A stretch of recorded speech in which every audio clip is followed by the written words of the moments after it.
Masons often use multiple ways of showing or concealing a symbol or a number. Another way of showing the number 7 is by use of the triangle and the square. The triangle, of course, having 3 points, the square having 4. Albert Pike says in Morals and Dogma, 7 is the sacred number in all theogonies and all symbols because it is composed of 3 and 4. He later goes on to say the symbol of the triangle and the square together is symbolized by a warrior crowned, bearing a triangle on his cuirass, standing on a cube to which are harnessed 2 sphinxes, one white and the other black, pulling contrary ways and turning the head to look backward. And again, Albert Pike later reveals that the triangle is a symbol of the heavens, or the male principle. The cube or the square is a symbol of the earth, the female principle, and they are fused together. This design, that of a triangle on top of a cube or a square, is seen in the design of the House of the Temple Lodge in Washington, D.C. This lodge is at the opening and the closing scene of Dan Brown's Lost Symbol.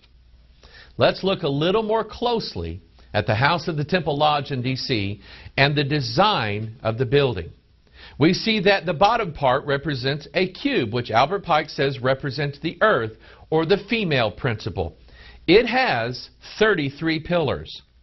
On top of this is a step pyramid, which Albert Pike says represents the heavens or the male principle.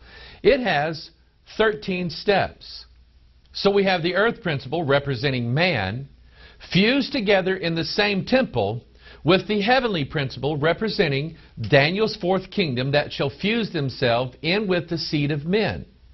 And if we were to count, we would find that 33 pillars added to 13 steps gives you the number 46. This is the exact same number of chromosomes in the human cell where the DNA is stored. This is also symbolized in the combination of the Scottish rites and the York rites of Freemasonry. In the Scottish rite, there are 33 degrees. In the York rite, there are 13 degrees. Added together, you get 46, the number for the temple of man. The design for that Masonic House of the Temple Lodge in Washington, D.C. is being mirrored all over the country. Near our hometown in St. Louis, Missouri, it is the basis for the St. Louis Civil Courts building. You have a Greek Parthenon, a symbol of the cube or the number 4, topped by a step pyramid, symbol of the number 3 or the divine fused together. On top of that, you have 2 sphinxes, and I'll show you what a sphinx is here in just a little bit. But you have 2 sphinxes, one pointing in one direction, east, and one pointing in the other direction, west. It represents the fusion of opposites together. Most people walk up and down the streets of St. Louis and never have an idea of what this building represents until now. It's also seen in the Indianapolis War Memorial and in the police headquarters building in Los Angeles, California.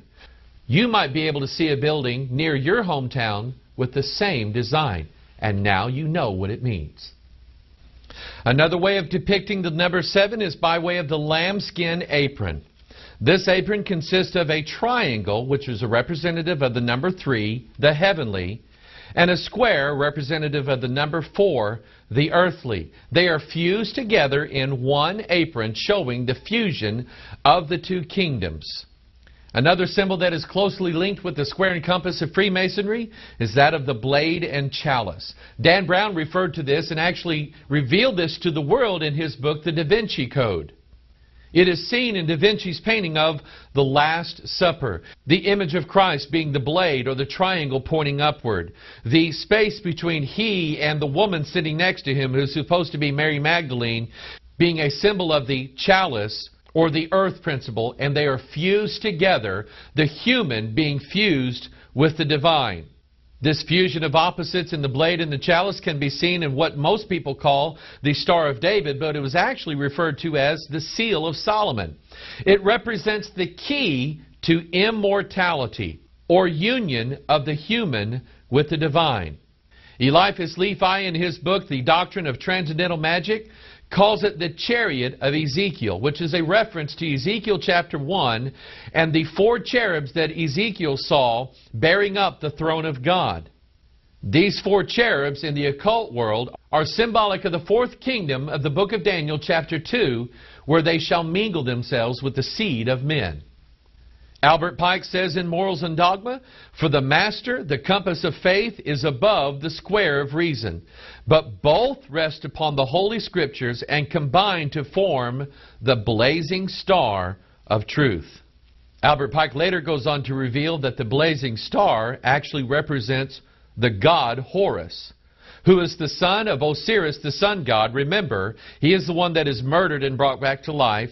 And Isis, or in other words, the male principle and the female principle, the heavens fused with earth, the divine fused with human beings, and is the same as the all-seeing eye of Freemasonry. The blazing star is also a symbol for the Eastern Star, the woman's auxiliary organization of Freemasonry, and is always seen in the form of a pentagram.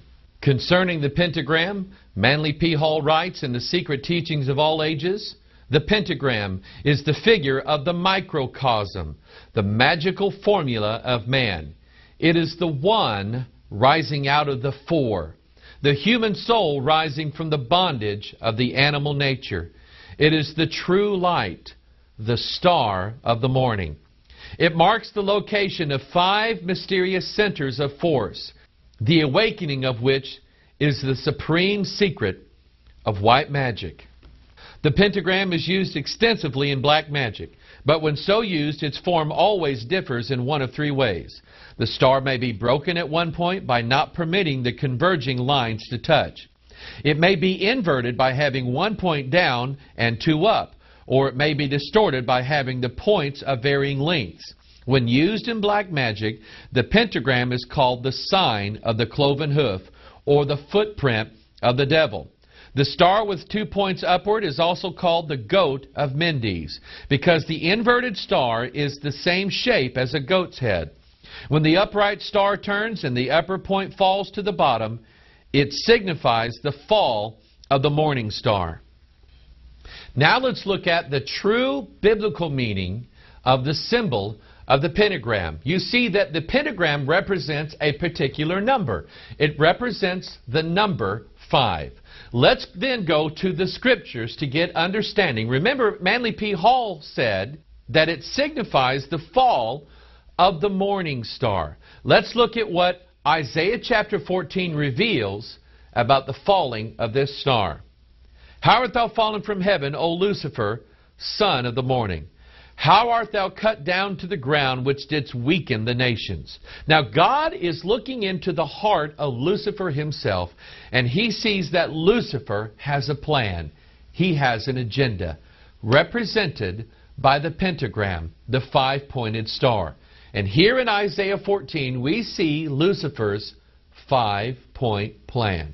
Number 1, I will ascend into heaven.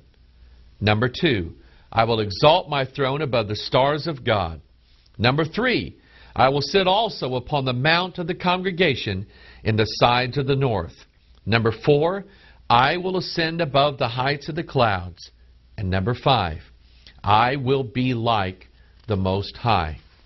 Lucifer is saying here that he wants to sit in the temple of God, showing himself that he is God. In Revelation chapter 9, again, we see the 5th trumpet sounding. The 5th angel sounded, and I saw a star fall from heaven. How art thou fallen from heaven, O Lucifer, unto the earth? And to him was given the key of the bottomless pit. Revelation 9:11, and they had a king over them, which is the angel of the bottomless pit, whose name in the Hebrew tongue is Abaddon, but in the Greek tongue hath his name Apollyon. This, of course, is the beast that we've been talking about, the revealing and the unsealing of the Antichrist. Revelation chapter 17, verse 8, the beast that thou sawest was and is not, and shall ascend out of the bottomless pit and go into perdition. Now, you may have seen the pentagram in a lot of places, but specifically, it is commonly associated with the occult or with the religion of Wicca.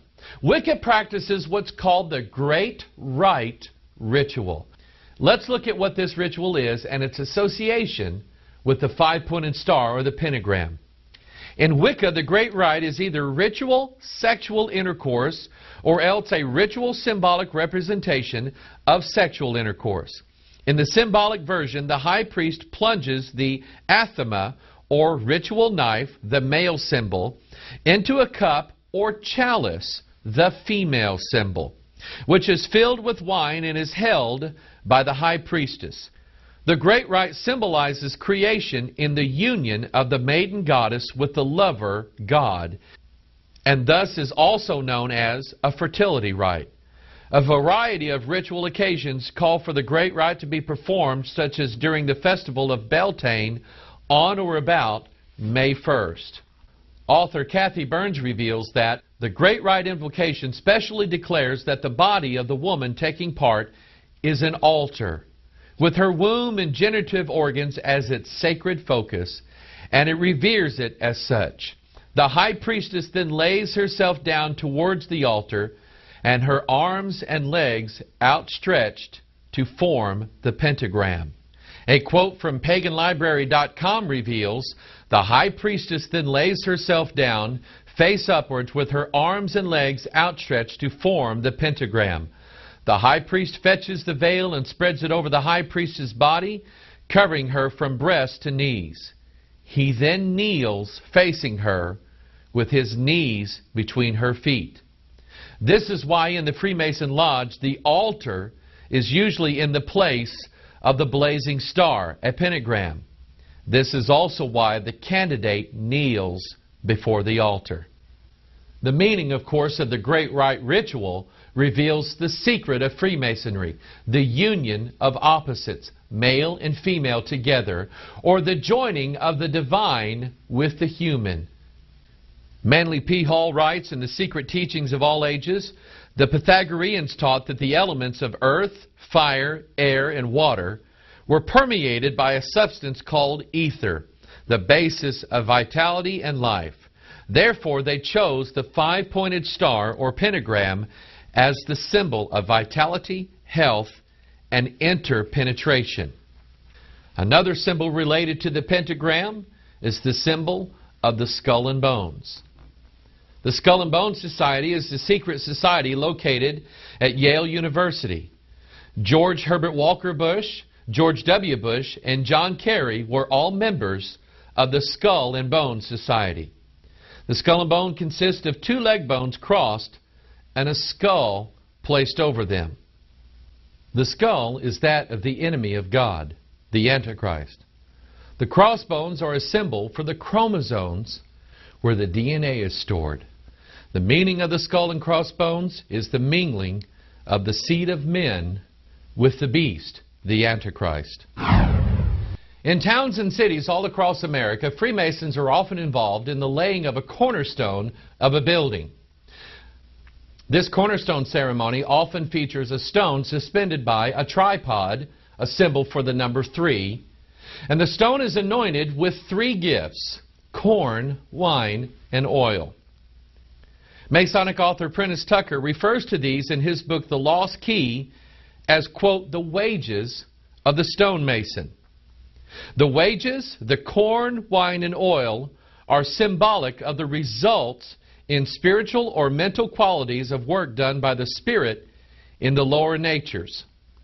Corn is a symbol of death and resurrection, burying the seed in the ground, a type of the buried lost word of Freemasonry. Hence, it is a symbol for the Antichrist who is buried in the heart of the earth, the abyss, the pit. In time and in season, the germ of the corn will rise up from the ground with new life. This is a reference to the beast who was and is not, and yet shall be. Wine is a symbol of either drunkenness or wisdom. New wine, which is a representation of the Holy Spirit of God through the pages of the Bible, is a spirit of wisdom. Old wine, which is poured out by Babylon the Great, the mother of harlots and abominations of the earth, is a symbol of